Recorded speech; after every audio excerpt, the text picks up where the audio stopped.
a big no vote reason for the Democrats and some sort of heartburn for Republicans is if they do cut Medicaid, that could be a losing issue in their states. So it's a balancing act to try to find things that please the fiscal conservatives, but also don't cut too much where you lose the purple state or the purple district Republicans who are very concerned about that. Welcome to The Debrief, where we talk with the Washington Examiner's top journalists about the headlines they're covering and where the story's going next. I'm Sarah Bedford, and I'm here with politics editor Marisa Schultz. Marisa, House and Senate Republicans have spent weeks now trying to get on the same page about this budget resolution, moving it through Congress. Are they entering Easter recess now on a high note or a low note with this process? So very good news for Republicans. They are going into this Easter recess with a big win.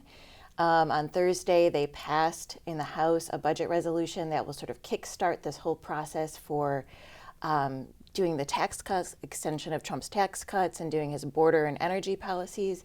This was no sure thing.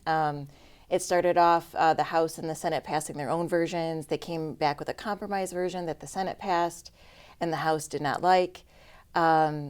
But it took some hand-wringing and at least one delay in the vote on a Wednesday night. But they got it through Thursday morning, and they're heading into recess with the wind at their backs.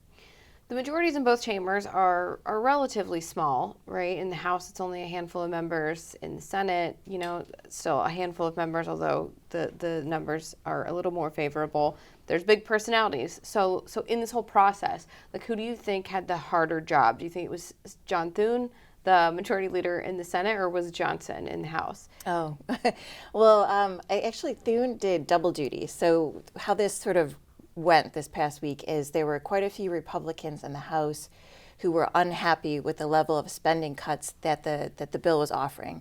They essentially wanted like $2 trillion in cuts, and they weren't convinced that when it came down to writing the legislation that the Senate would pull through and deliver.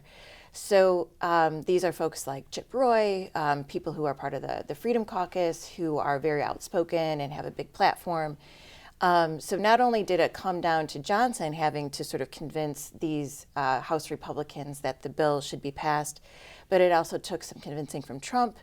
And then it also took John Thune coming into the fray and talking to House Republicans and saying, yes, we're serious about it. You can trust the Senate. We'll get this done when the time comes. Can they trust the Senate, though? I mean, do you think that the Republican senators are, especially the ones from, purple states, are going to be willing to accept cuts to potentially entitlement programs or other, hard to make decisions?